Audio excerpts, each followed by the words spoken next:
Bienvenidos todos a la Escuela de Arquitectura de la Universidad Politécnica. Estamos aquí celebrando el encuentro con un arquitecto, un Estaño, que es una iniciativa que salió de la profesora Yara Maite Colón, con el interés de que mismo haya manifestación por parte de nuestros invitados y la revista nuestra, y también con la ayuda de Jorge Rigao, que intervino en el proceso de lectura que hemos compartido. Estamos celebrando los comentarios que nos trae para ayudarnos a hablar con ustedes y un poco de relación de otras culturas en cuanto a la mesa igualmente. Así que estamos aquí para ver la conferencia de nuestro invitado Bruno Estaño, arquitecto y como cuya firma se llama Bruno Estaño, arquitecto y asociado.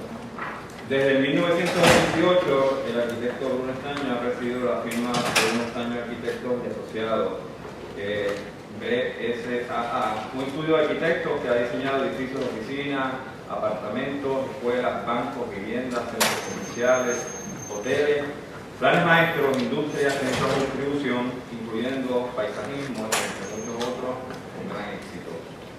El prestigio de su firma radica no solo en la oportunidad, en la originalidad del diseño, sino en ser uno de los pioneros en los temas de sostenibilidad y de una arquitectura responsable con el ambiente adaptada al trópico y ahorrativa en energía y la incorporación de tecnologías pasivas, las cuales ha aplicado desde 1980.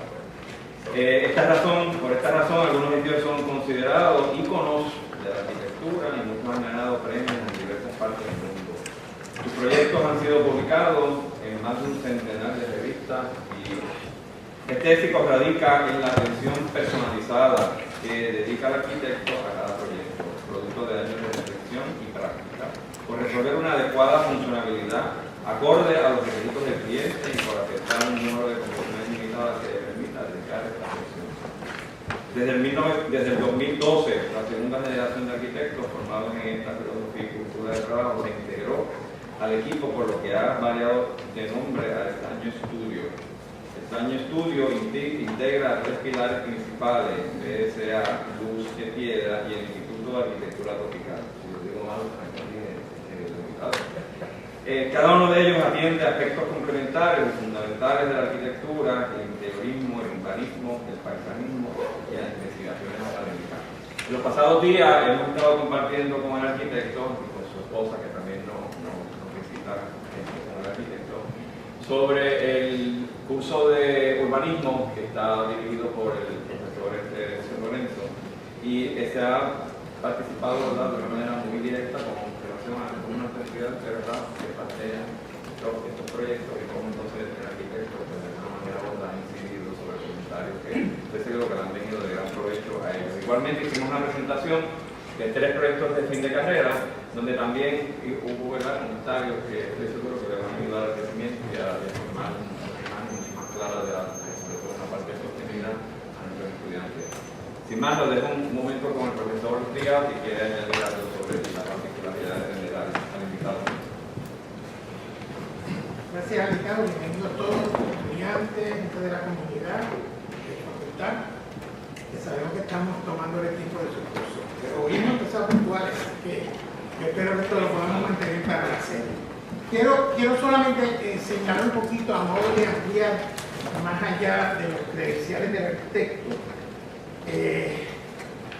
porque me parece que los estudiantes estamos en la escuela, nos parece que el mundo de la arquitectura es la escuela o los arquitectos del país, pero hay una comunidad internacional de arquitectos, en la que a la medida en que uno va evolucionando en la carrera, los va conociendo, tanto porque la obra de ellos nos interesa o porque a ellos les interesa esa obra.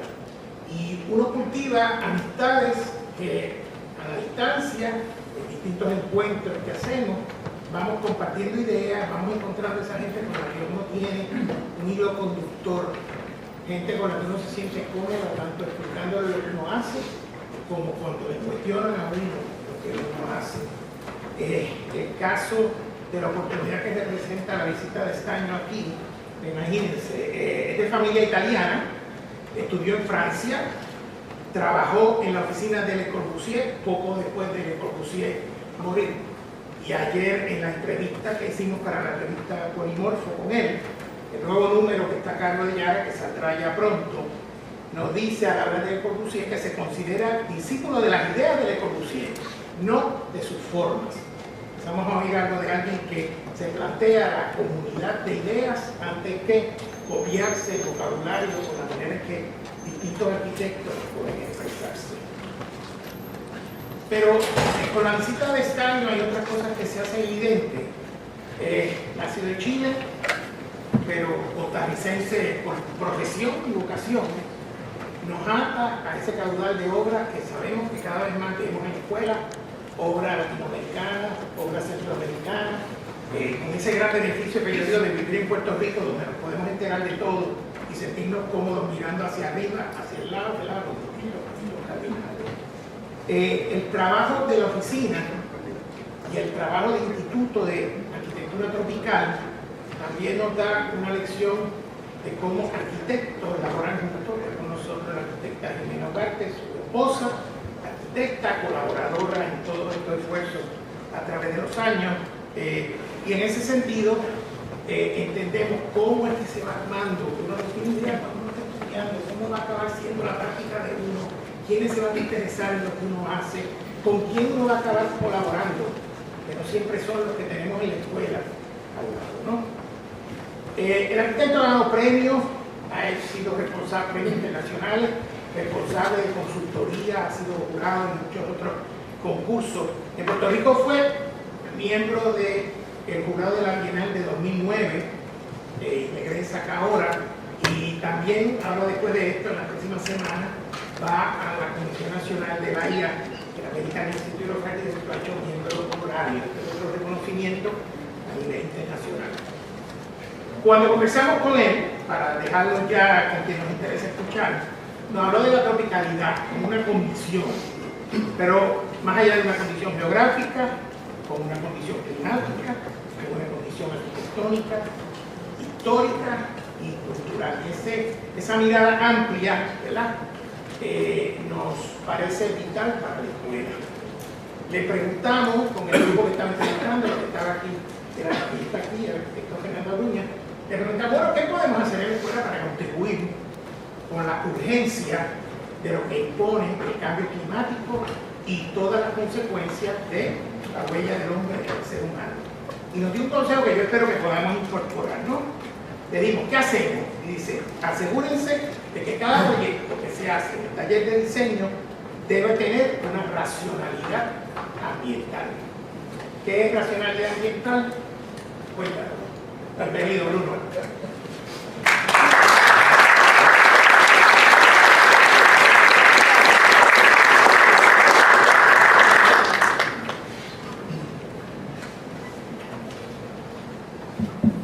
Muy buenas noches y muchísimas gracias por estar aquí. Y antes que nada les tengo que decir que es un gusto, más bien un gustazo estar aquí. Lo hemos pasado muy bien, hemos sentido la generosidad de todos ustedes y eso nos hace enormemente felices. Tengo que agradecer a Yara, ¿no es cierto?, que haya tenido la suspicacia de encontrarnos y de descubrir que estamos por ahí trabajando. y por supuesto al decano Carlos Betancourt por sus palabras introductorias y por recibirnos en esta escuela que nos hemos dado cuenta, habíamos escuchado algunas cosas de la escuela, pero nos hemos dado cuenta de la calidad que tiene y el tipo de trabajo que hacen y del compromiso de sus profesores y estudiantes.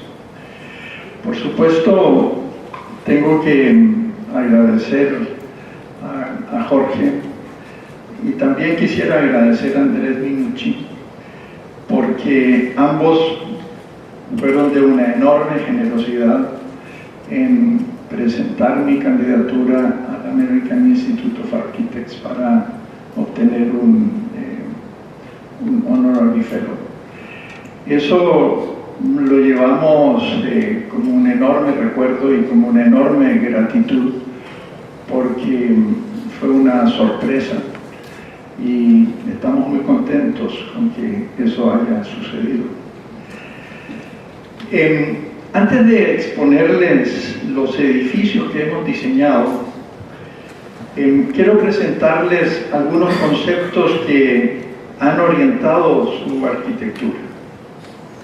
Lo primero que debo decirles es que como un inmigrante me relacioné con el trópico ya maduro y entendí que lo que había aprendido en la universidad, una universidad donde la arquitectura que nos enseñaban era la arquitectura del movimiento moderno, de los grandes maestros del movimiento moderno, no tenía mucho que ver con el trópico y debía modificarse para lograr un enfoque adaptado a la latitud. De ahí surgió la preocupación de adaptar los edificios al clima y usar el sentido común como herramienta de decisión y no guiarme por las tendencias de moda de esos años. Hablo de los años 1970, 1980, el posmodernismo, etcétera, todo lo que sucedía en aquella época. Así fue como desde el año 1986, con el diseño de nuestro estudio, comenzamos a hacer una arquitectura sostenible, pero sin saber que estábamos haciendo arquitectura sostenible. Era nada más que un uso de soluciones que la habíamos entendido y analizado de las casas tradicionales que se construyeron y que había en Costa Rica y que las aprovechamos para el diseño de nuestro estudio.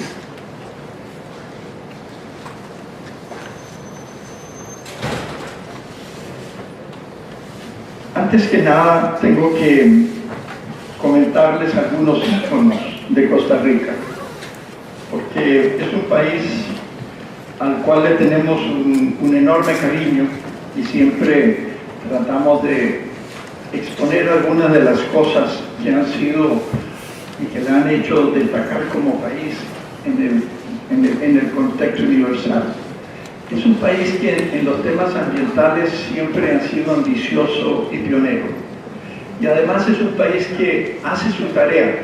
La hace con errores, con faltas de ortografía, hay algunas cosas que se le olvidan, hay algunas cosas en las que no ha cumplido, pero podemos decir que algunas de las cosas enormemente positivas es que el 30% del área del territorio está protegida, el 52% es un territorio con cobertura boscosa, después de haber sufrido una deforestación importante que llegó a tener nada más que el 30% de la superficie y ahora ya se ha convertido en el país que tiene más árboles per cápita del planeta. Fue el país pionero en ofrecer al mundo los certificados para capturar CO2. Eso quiere decir que por cada hectárea de bosque el país recibe, de acuerdo a contratos o convenios con países o con corporaciones, una cantidad de dinero por conservar esos bosques y poder entonces atrapar el CO2.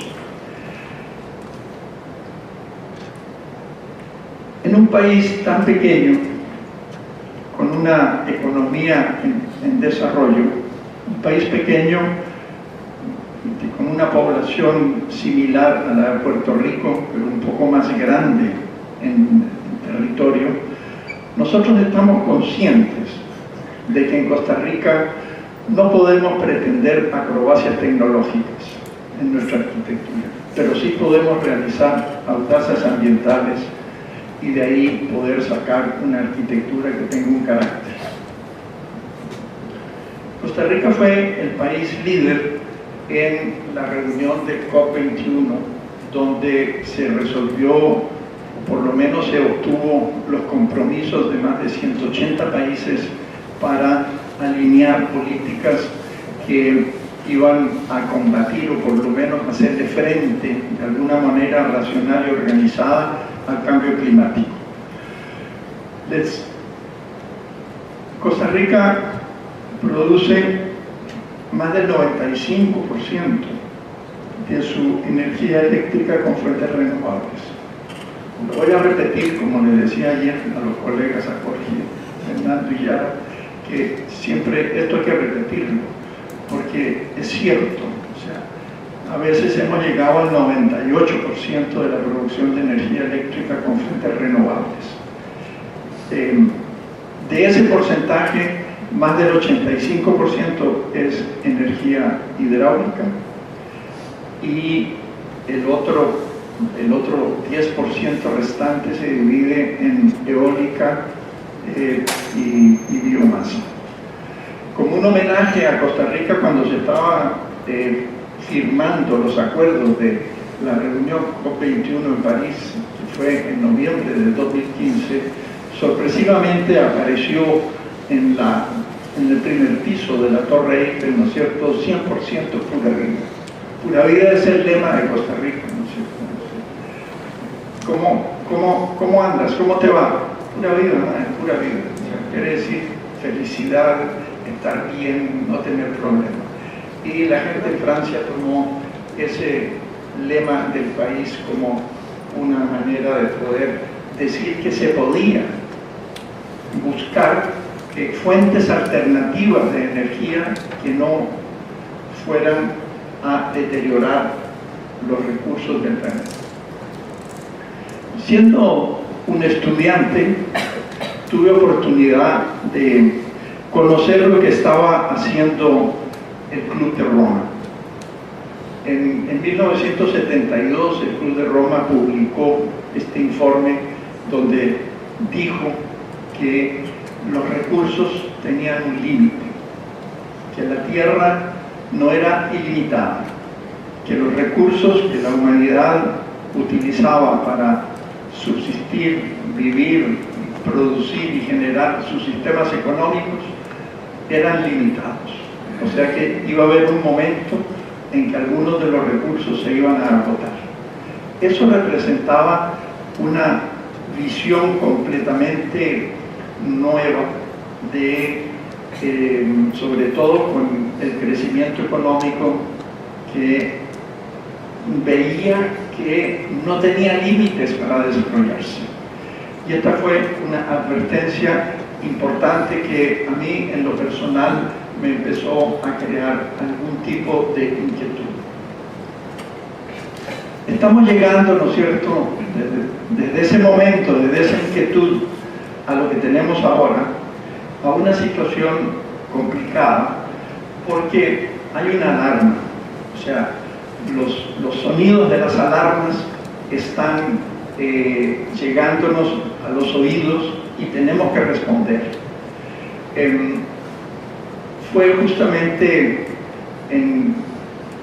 cuando se logró medir en un laboratorio de Mauna Loa que el CO2 en la atmósfera alcanza un récord alarmante.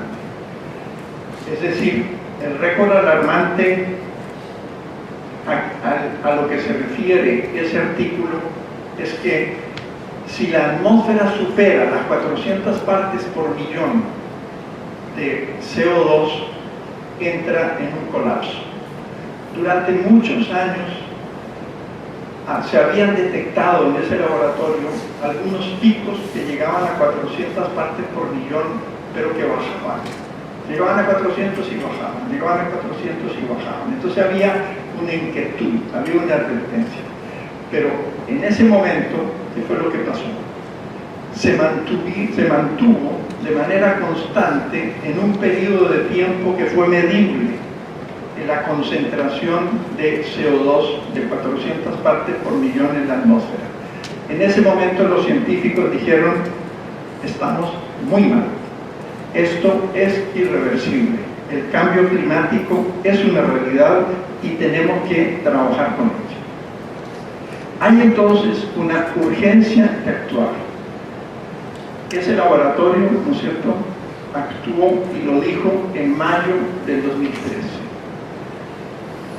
Por otro lado, nos hemos dado cuenta de que cualquier problema que tengamos hoy día, la solución es la tecnología.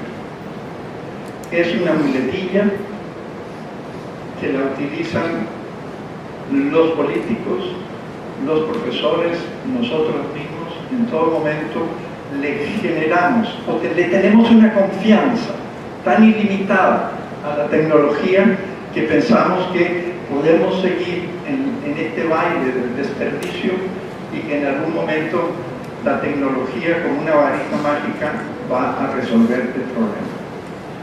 Pero bueno, tenemos que ver que las tecnologías no están disponibles universalmente. Las tecnologías, por su costo y por lo que demora en llegar y distribuirse, no están disponibles. Pregúntense ustedes si no es cierto,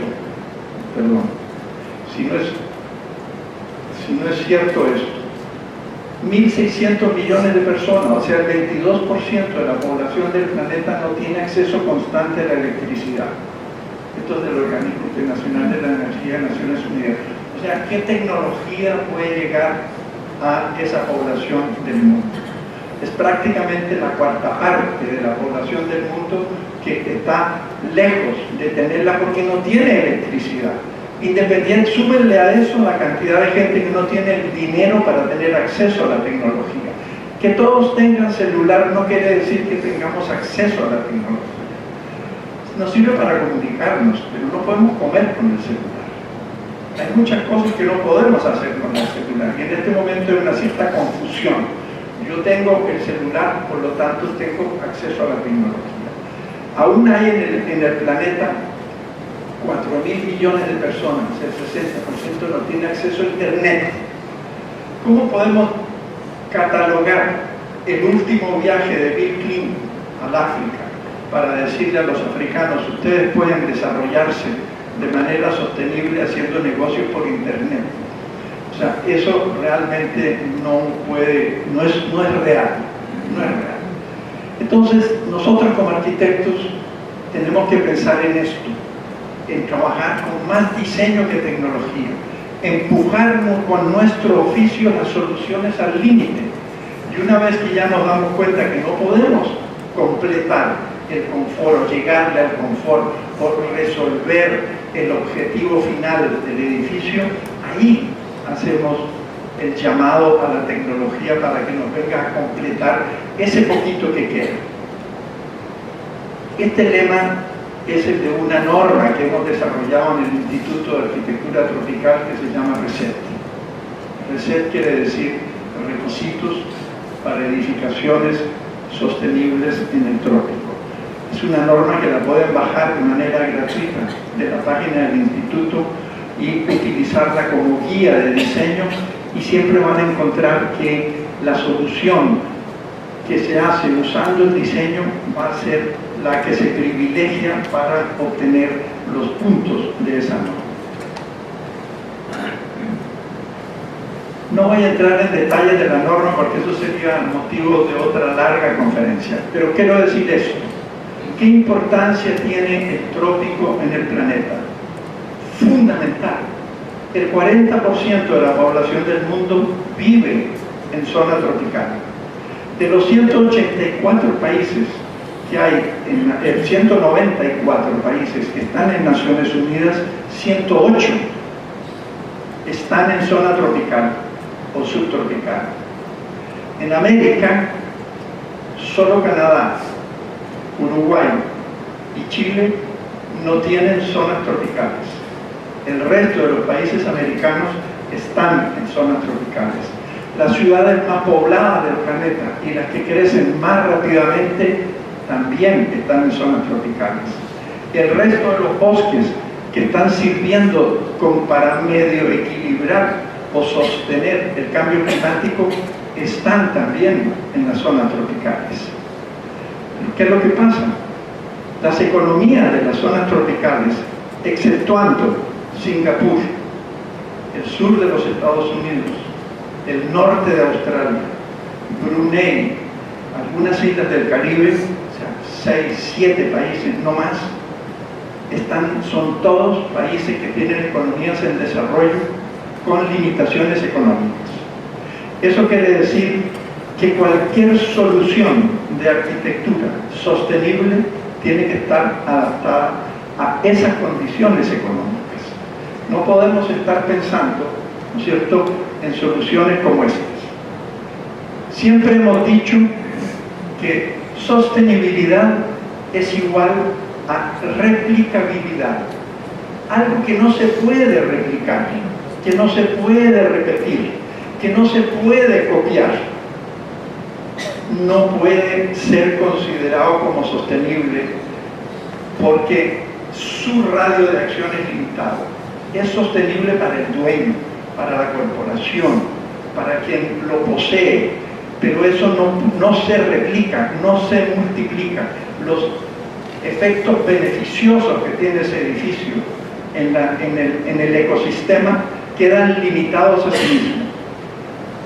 En un ecoatlas publicado hace un par de años, aparecieron muchos ejemplos de edificios sostenibles en el mundo.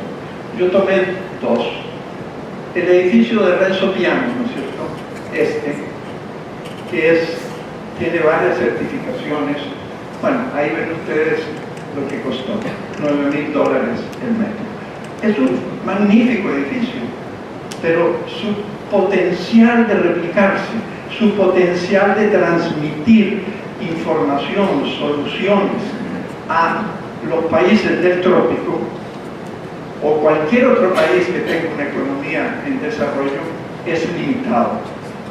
En cambio, este edificio que diseñamos y que también apareció en ese atlas, construido simultáneamente con costó $658 el metro. Uno se pregunta, ¿cuál tiene más posibilidades? Ayer me hicieron la pregunta, no me achico.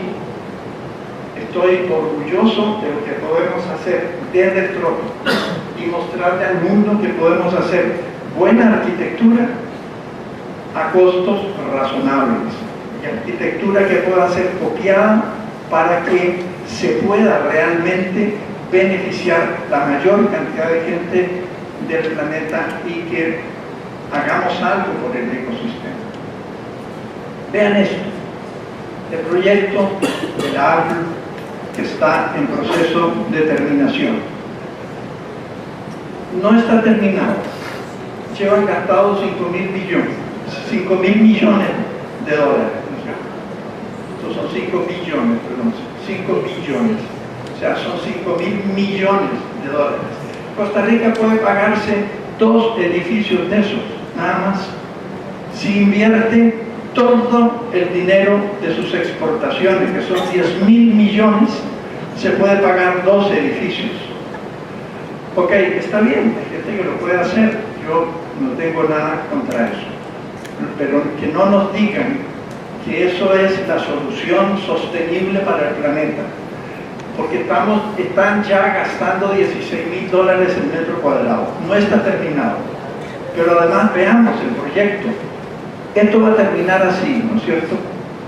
Probablemente va a tener certificaciones de todo tipo, pero lo primero que hicieron fue degradar todo el terreno.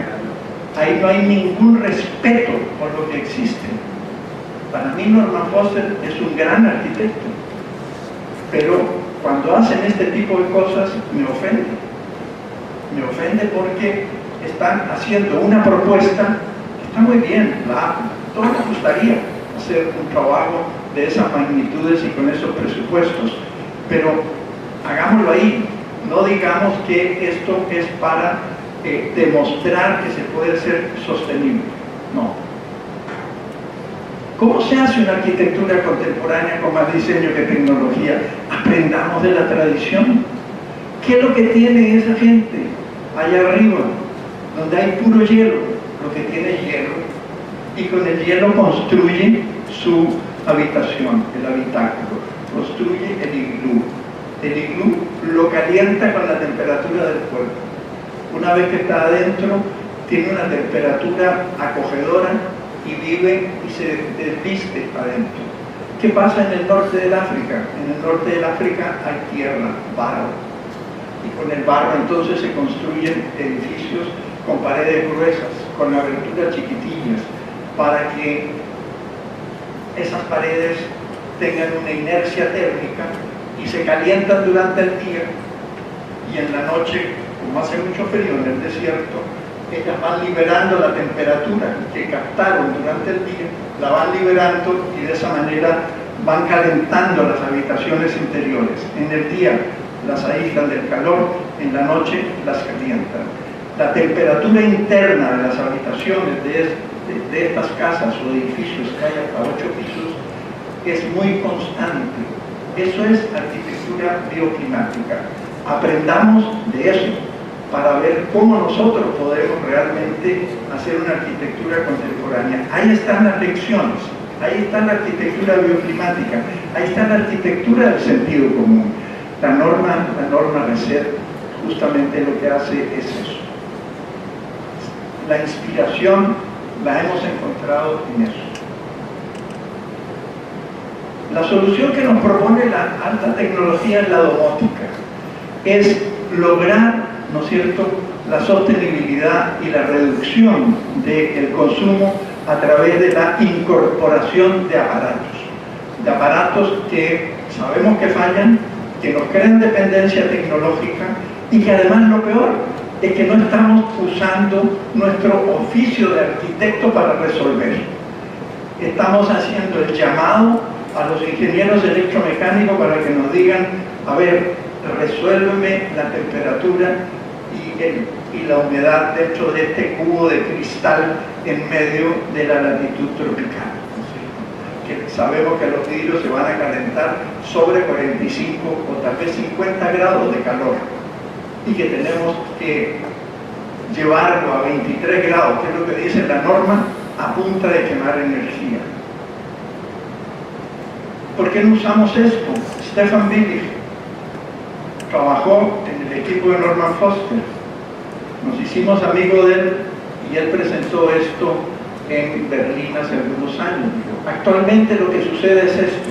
Nuestros edificios tienen un gran contenido de sistemas activos y una poca participación de la forma en el ahorro energético y en el tema de la sostenibilidad.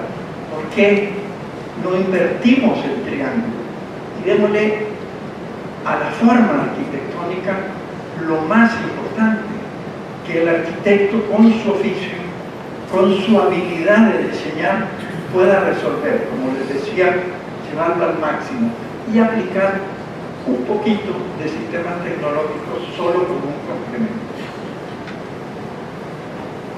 Yo aprendí de esto, de las casas caribeñas de Costa Rica.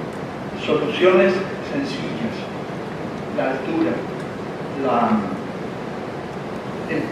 el doble alero que genera una ventilación ahí y hace un loop y después sigue, la ausencia de vidrio, un alero más abajo, las casas levantadas del piso, construcciones que son sencillas, son pobres, pero tienen un contenido de arquitectura que son realmente un ejemplo y son clases de arquitectura bioclimática que nos llevaron hace ya varios años a escribir un libro sobre ese tema y que lo hemos dejado aquí en la universidad. Los materiales sencillos, usar los materiales como cosas realmente las del lugar, que es donde encontramos gente que sabe cómo trabajarlos, cómo ponerlos, y además estamos dejando la inversión en el país. Estamos generando negocios con los pequeños talleres, con las pequeñas industrias, que son realmente las que uno debería ayudar.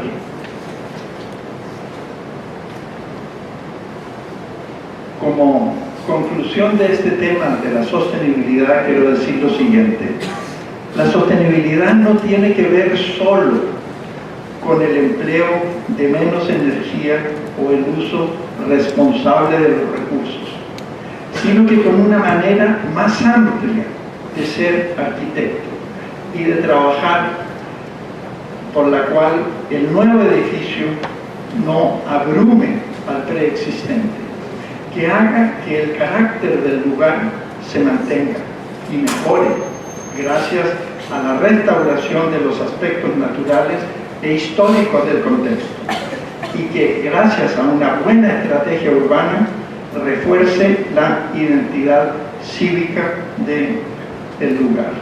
Este es el tipo de cambio en el medio ambiente que puede fomentar la responsabilidad de los ciudadanos y es de esperar que también permita tomar decisiones adecuadas ante los retos del cambio climático. La norma RESET fue validada y convive ahora con las normas importantes que hay en el planeta.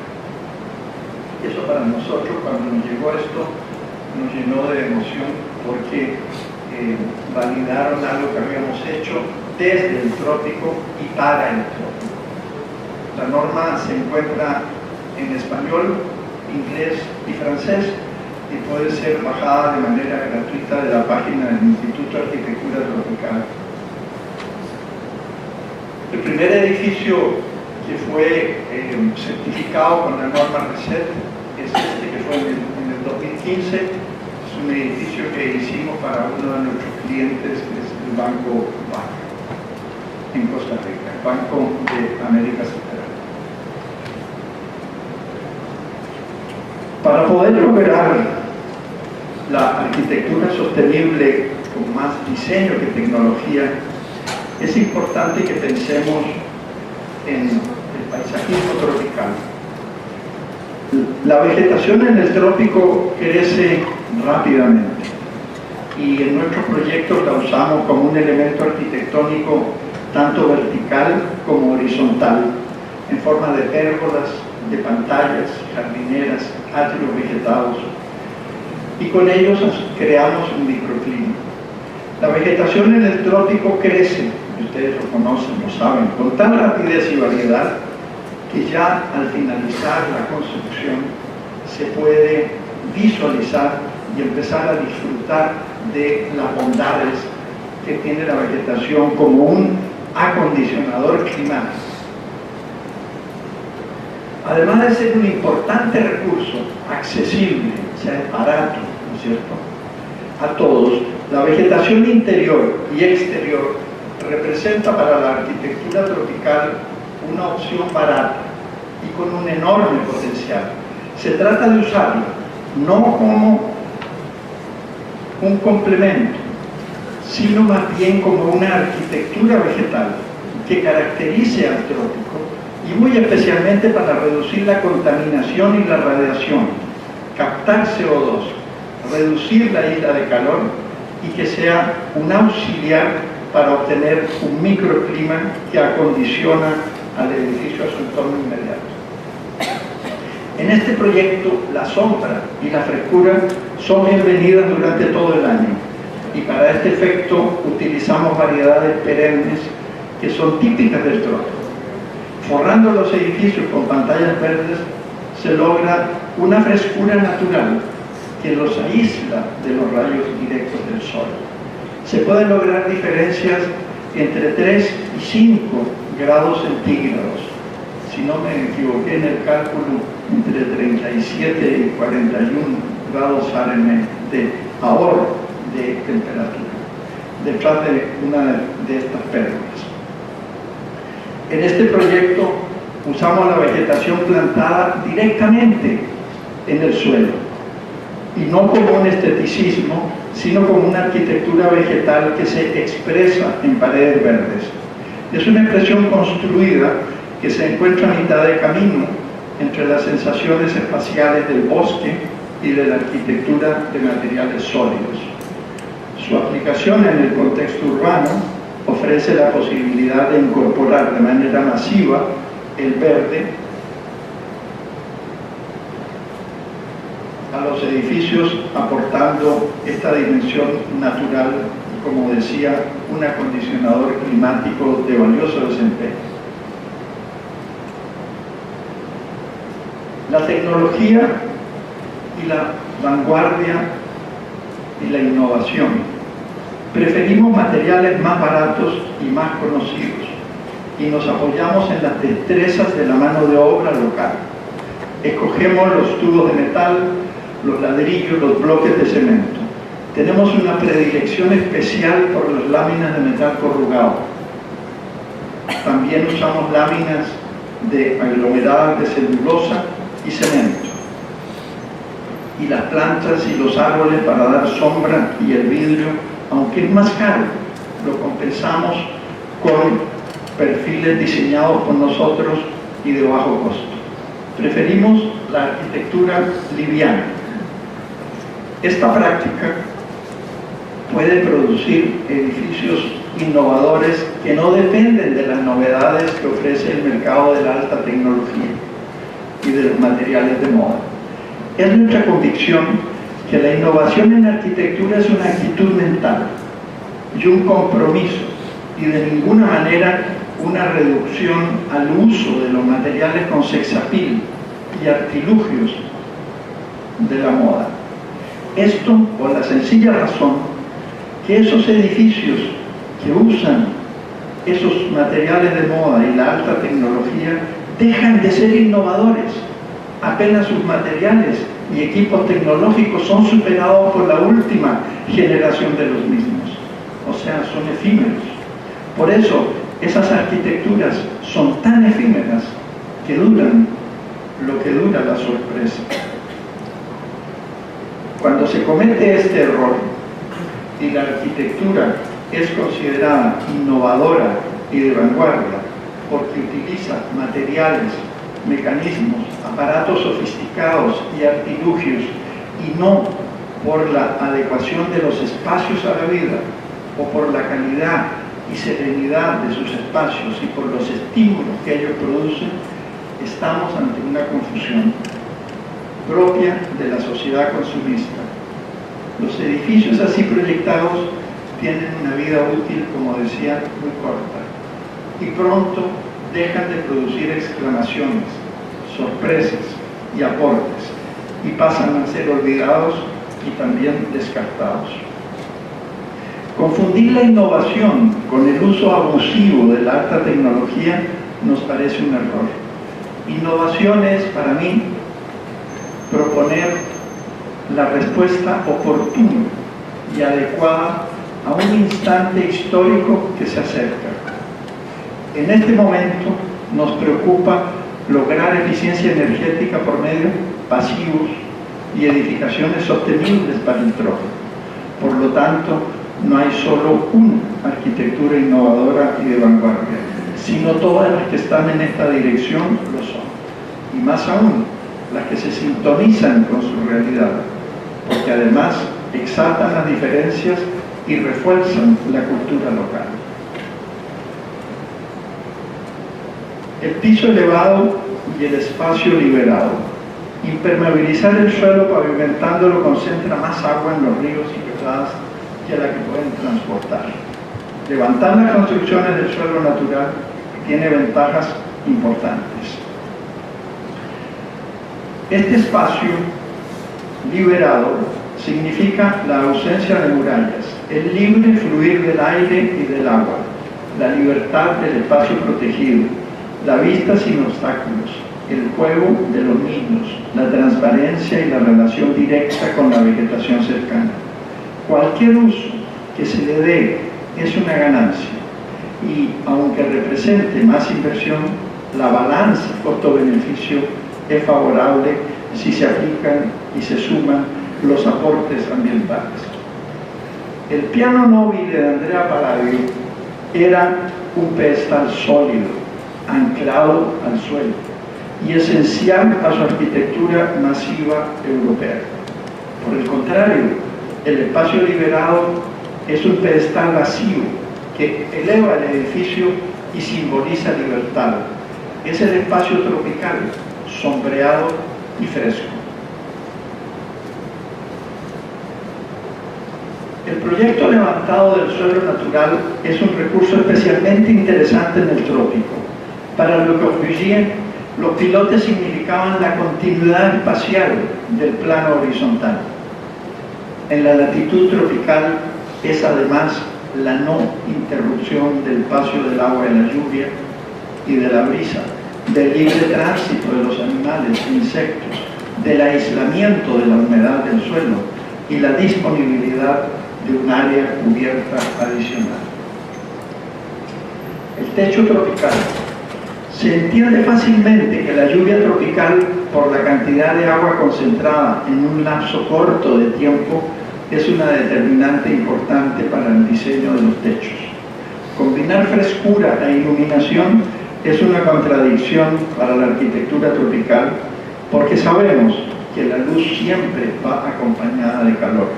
Sin embargo, hemos realizado algunos proyectos en los que necesitábamos iluminar cenitalmente, como el que les voy a presentar. Aquí estamos introduciendo luz abundante en el corazón del edificio para lograr una doble iluminación en las oficinas, pero al hacerlo estamos también introduciendo calor.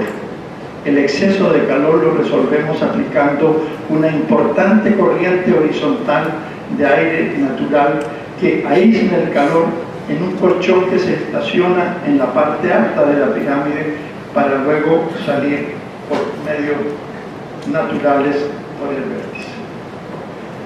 La radiación solar es otro de los factores que determina el diseño del techo. La temperatura máxima promedio para los 12 meses es de 27 grados centígrados, o sea, 80 Fahrenheit, y la mínima promedio 24, o sea, 75 Fahrenheit, con una humedad relativa que varía entre el 60 y el 80%, en la altura de 1.200 metros, que es donde están todos estos edificios, que es la meseta central de Costa Rica. Se trata de un clima, como se imaginan, que no tiene extremos y que se caracteriza por su estabilidad entre los máximos y mínimos, o sea, una reducida amplitud térmica. En un clima con estas características, los edificios no necesitan aislamiento térmico ni en las paredes ni en el piso, siendo necesario solo en el techo para evitar la radiación y la condensación matinal. Azoteas techadas y habitables. La gran ventaja de la arquitectura de la latitud tropical es que puede disponer de muchos espacios exteriores y solo cubiertos, porque la temperatura oscila entre extremos agradables. Un ejemplo de esto son las azoteas habitables y protegidas de la lluvia y del sol. En un espacio adicional, es un espacio adicional que tiene buenas condiciones de habitabilidad porque la brisa, cualquiera sea su dirección, lo refresca. En la ciudad o en un barrio, la suma de varias azoteas techadas produciría un nuevo piso habitable y con valores espaciales adaptados a la latitud. Este techo cubierto y habitable es el sustituto a la falta de terreno urbano disponible. La escasez de terreno urbanizado es un problema crónico en las ciudades, por lo que cualquier espacio habitable y en altura es bienvenido. Disponer del área adicional que representa este techo habitable amortiza el alto costo que tiene el metro cuadrado urbanizado. Si agregamos los beneficios ambientales y ecológicos, se multiplican las ventajas. Son espacios adecuados para las huertas familiares, una ayuda cada vez más necesaria en cualquier sociedad, ya sea para aumentar la alimentación o simplemente para complementar la dieta.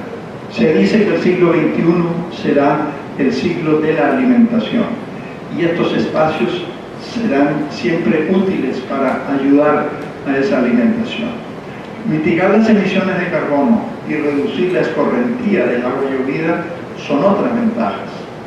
Es finalmente el espacio para la hamaca, ese invento del trópico que se puede trasladar buscando la sombra y la brisa más favorables.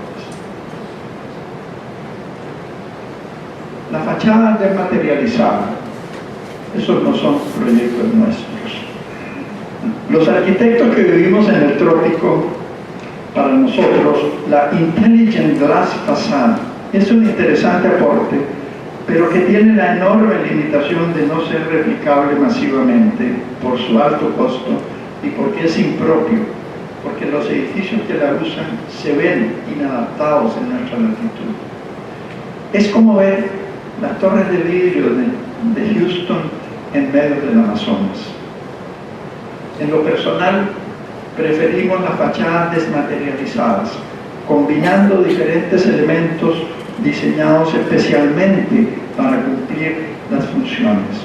El sol lo alejamos con aleros en vez de oscurecer los vidrios con impulsos eléctricos. Las altas temperaturas las alejamos con parasoles estratégicamente ubicados. Las viseras y las marquesinas cooperan con los parasoles en este desempeño. La vegetación ayuda a producir sombra y bajar la radiación. Los aletones u orejas que les ponemos en las fachadas ayudan a conducir el viento hacia el interior, mejorando la ventilación cruzada. Las celosías fijas y operables regulan el caudal y la dirección de la brisa que dejamos entrar. Como pueden ver, es un enfoque diferente al del Intelligent Glass Facade, que lo que hace es sellar y aislar el edificio de su entorno. Este conjunto de elementos que está separado de la pared de vidrio como una estructura bioclimática de fachada permite que las ventanas se abran, quedando protegidas de la lluvia, permita que el aire fluya por la fachada, enfriándola y dejándola en sombra, permite que se dé mantenimiento al edificio y que se entienda la funcionalidad de cada elemento. Pero tal vez lo más importante es que la fachada desmaterializada tiene el gran valor de caracterizar el proyecto, otorgándole la expresión de la latitud que aportan las sílabas y que difícilmente se logra con las pieles lisas del Intelligent Glass Facade. Además refuerza la expresividad, algo que se ha venido perdiendo por la rampante internacionalización de la imagen arquitectónica en los edificios de hoy en día. La fachada desmaterializada permite hacer interactuar a los usuarios con su entorno y con ello se logra lo que llamamos edificios pasivos para gente activa. El espacio de la sombra tropical. En la arquitectura tropical el espacio apropiado está bajo techos con gradientes fuertes que dejan una zona alta cercana al techo y una zona horizontal relacionada con el exterior. Esto crea un espacio relacionado con el exterior y a la vez cobijado por el techo. Es una situación espacial muy diferente a la del espacio del arquitecto Mies van der Rohe, que resbala hacia el exterior sin obstáculos entre los planos del piso y los planos del techo, donde las vigas desaparecen y las columnas se reducen y los muros se suprimen. Así como hay una claridad en el sentido horizontal en el espacio Mies van der Rohe, en el espacio tropical hay una ambigüedad. Por un lado, hay una clara relación con el exterior, pero simultáneamente hay una clara intención de contenerlo bajo el techo alto. La sombra juega un rol importante porque establece un contrapunto que refuerza esta situación. La sombra no es la oscuridad, ni es la opacidad, y tampoco la sombra es lo contrario de la luz. Ambas, la luz y la sombra, tienen connotaciones positivas si las analizamos desde la experiencia de las vivencias. Por ejemplo, en los climas fríos es la luz solar con su calor la que convoca a la reunión de la gente, y por el contrario, en los climas tropicales, tórridos y calientes, es la sombra la que convoca y cobijados por ella se platica y se está.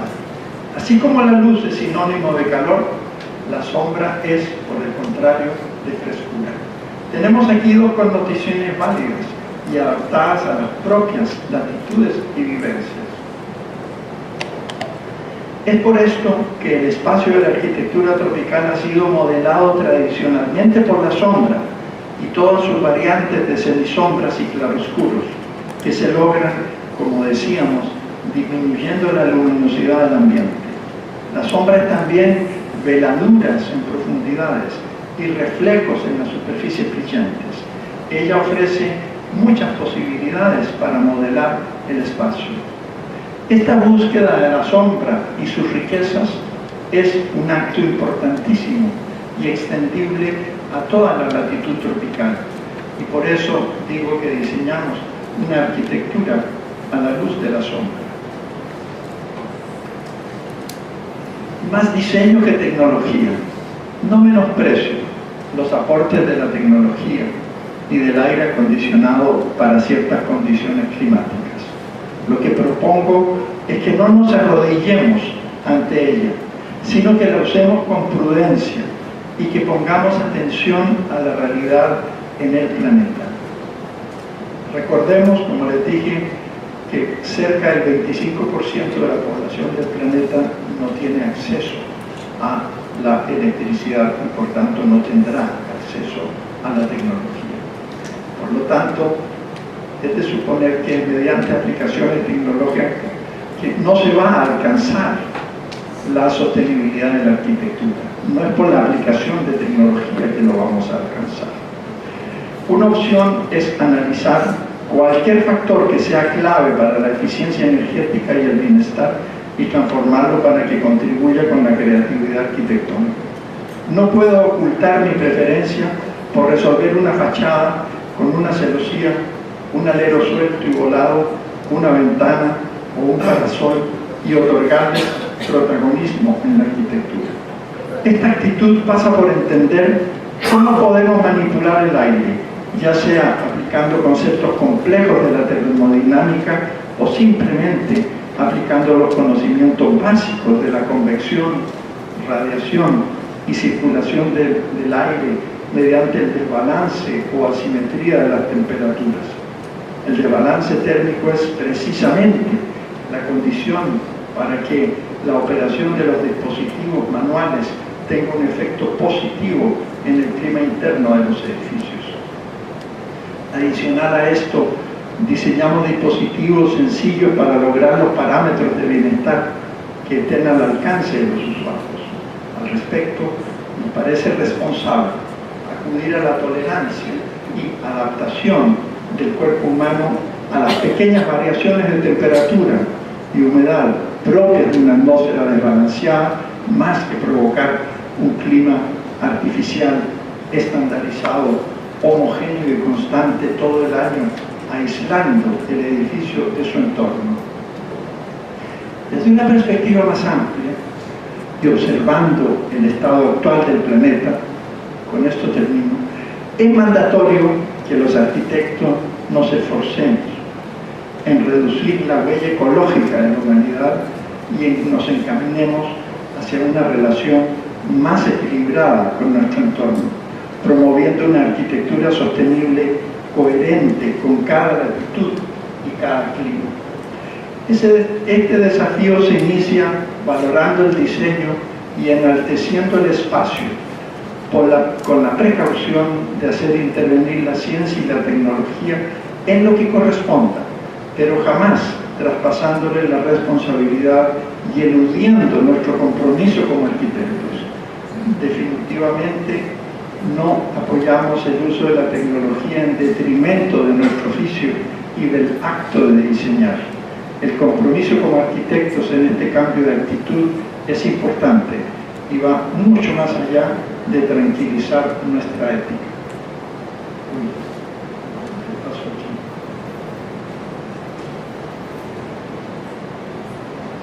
Apreté algo.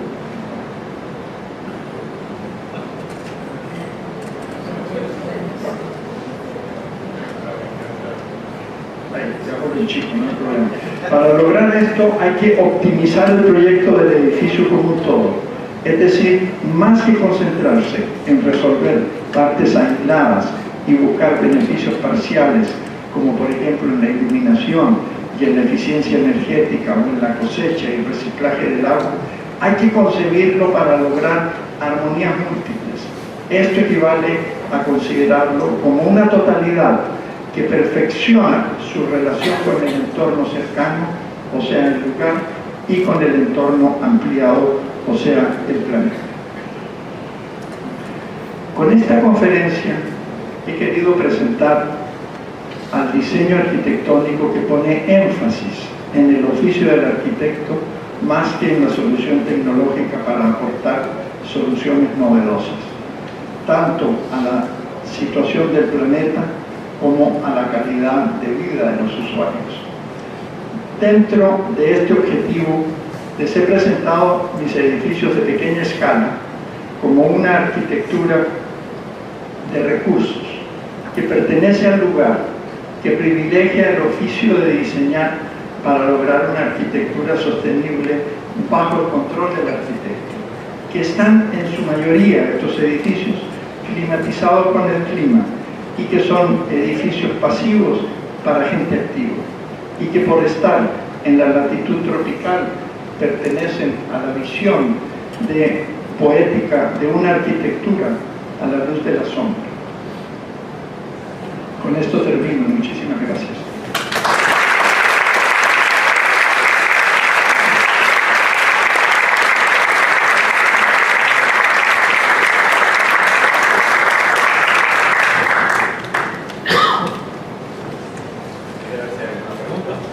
Si tienen alguna pregunta, con mucho gusto trato de responder.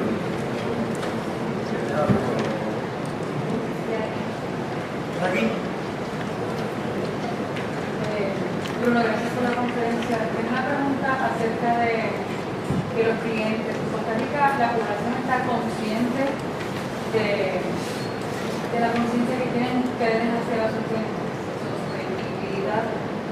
Y ellos piden, cuando se reúnen con ustedes, piden ese tipo de arquitectura o esa conciencia de complicidad con el arquitecto, o es una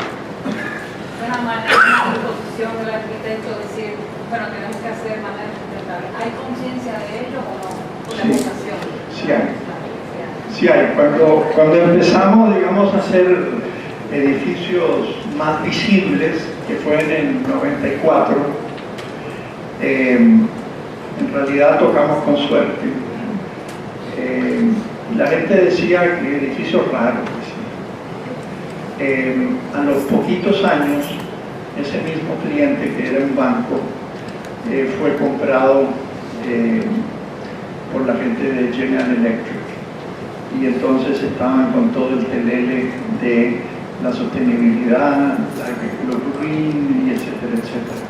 Entonces el presidente de ese banco me dijo: mira, tú siempre nos has hablado que los edificios que nos han diseñado tienen consideraciones ambientales. ¿Cómo podemos demostrarle esto a la gente de General Electric? Y entonces, bueno, es muy fácil, hay que hacer un estudio de consumo energético por metro cuadrado, y se hizo, y los edificios, en ese momento ya habíamos diseñado 5, le dieron más del 50% de ahorro de electricidad. Y entonces con eso se quedaron tranquilos. Entonces me dijeron: pero ¿cómo lo lograron? ¿Cómo? Porque ellos lo compararon con otras sucursales que habían hecho otros arquitectos y que no tenían este lenguaje. Y entonces, mira, la razón es que la arquitectura es la que está resolviendo el consumo. Sí, pero ¿cómo? Primero, los rayos del sol no le pegan a los vidrios. Los edificios tienen una serie de elementos que hace que interrumpan el rayo directo sobre el vidrio, entonces el vidrio está fresco. Segundo, tienen una iluminación interna agradable, en una suave penumbra, lo que no los lleva a encender la luz hasta las 5 de la tarde o las 4:30 de la tarde. Entonces, tienen unos equipos de aire acondicionado pequeñitos, que además las personas que están encargadas de cada sucursal de ese banco los encienden cuando es necesario. Entonces, se ha generado con esos bancos y con los otros edificios que hemos hecho una conciencia en el país. Y podemos decir con cierto orgullo, si me lo permiten, de que las escuelas de arquitectura hablan de arquitectura tropical y todos los edificios que están haciendo los jóvenes arquitectos, o sea, muchos nuevos arquitectos talentosos están orientados hacia esto. Y esto se habla, y la carbono neutralidad, por ejemplo, en Costa Rica es el objetivo para el 2021, o sea, ser un país carbono neutral. No está fácil, complicado, pero ese es un tema recurrente. El 95% de la generación eléctrica con fuentes renovables es conocido por toda la gente. O sea, el tico del costarricense nace con un ADN que tiene algunos genes de sostenibilidad. Y eso ha hecho que en algún momento de su vida se encuentren, pero mira, tenemos edificios que tienen 30 años y que ya estaban proponiendo eso. Entonces todo eso ha ayudado mucho al reconocimiento de esto. Buenas noches, gracias. ¿Qué por ciento de la población estrata social es la que atiende estos proyectos que usted ha podido desarrollar? Porque la pregunta viene cargada a cómo estos ejemplos se traducen para las clases sociales menos aventajadas que necesitan de una ejecutoria energéticamente y ecológicamente fuerte, pero que a la misma vez no tiene la capacidad para toquear. Es una pregunta importantísima. Nos dimos cuenta de eso. Estos edificios no cuestan más que los edificios estándar, llamémoslos. A través de la norma de RESET, que quiere decir las edificaciones sostenibles en el trópico, los requisitos, ¿no es cierto?, que deben tener. Acabamos de hacerle una actualización a esa norma. La norma, lo primero que uno hace cuando la aplica es que califica el nivel de impacto que tiene el edificio que va a someter a análisis. Originalmente teníamos impacto amarillo, anaranjado y rojo. La norma tiene 122 criterios. Dependiendo del nivel del impacto, amarillo, anaranjado, rojo, es la cantidad de criterios que se le aplica a cada uno de los proyectos. Acabamos de actualizar la norma, como les decía, con una categoría blanca, que es la categoría para vivienda social y vivienda individual. ¿Por qué? Porque si no metemos a la gran masa de la construcción, que es justamente esa, dentro de una normativa de certificación de sostenibilidad, siempre vamos a quedar debiendo, porque van a ser solo los edificios corporativos y alguno que otro. En este momento ya se puede certificar los edificios de interés social y la casa individual. No ha sido fácil, no ha sido fácil. Estamos haciendo esfuerzos gigantescos para que las instituciones se comprometan a solicitar que los edificios tengan algún grado de certificación, sea con RESET o con alguna otra norma, pero que y eso ya está empezando a hacer. justamente antes de venir me hablaron que el ministro de Vivienda había visto el RECEP con muy buenos ojos. Hay algunas instituciones que ya piden que los edificios que están solicitando, son edificios corporativos, vengan con una certificación RECEP. El de vivienda nos interesa mucho porque justamente toca y abarca este número importante de viviendas. Yo quería hacer un comentario para los estudiantes y uno ciertamente puede hablar.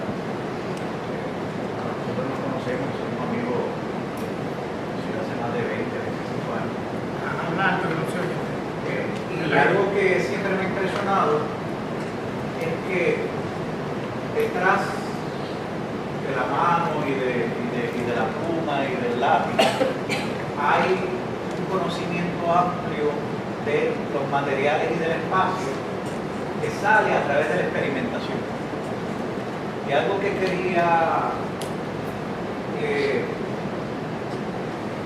como una provocación a los estudiantes es que, por ejemplo, ahí hay edificios como el santuario que están hechos de plywood, que es algo que nosotros tenemos acá en Puerto Rico, que utilizamos habitualmente de una forma muy convencional. Pero si ustedes piensan que la arquitectura, ¿verdad?, la materia del espacio se hace a través de la tinta y de la mano del mouse y del papel, verdaderamente ahí no es donde está. Ustedes tienen toda una serie de recursos como el taller de fabricación, como impresoras de 2 y de 3 dimensiones, acceso a materiales que ustedes pueden entonces utilizar para ustedes experimentar con maquetas a escala real o a escala que les permita tener un entendimiento de cómo la formación del espacio y del material reacciona a estrategias de viento, o estrategias de luz, o estrategias de circulación de aire, etc. Utilicen eso, no se conformen con lo que pueden estar haciendo encima de la mesa de dibujo y usen los recursos que tienen aquí disponibles, precisamente para que lo que está detrás de la boca y lo que está detrás de la narrativa de cómo ustedes describen su proyecto vaya más allá de decir, es que yo quería que fuese, sino que comience a decir, yo hice esta investigación y esto está en este ángulo porque está haciendo un trabajo particular. Y eso yo creo que es una de las cosas admirables del trabajo de Ludo y de Jimena, de cómo las decisiones de diseño que están plasmadas en estos proyectos verdaderamente salen de un entendimiento de lo que tratan de hacer esos elementos y esos componentes relativos, en este caso, a unos asuntos de luz, de sombra, de orientación, que los empujo cariñosamente a explorar y experimentar, ¿no?, con un gran paso como parte de su educación. Es cierto lo que dice Andrés. Es un tema importante porque hay una arquitectura de los materiales. O sea, nosotros decimos que no hay material malo, hay malos usos de los materiales.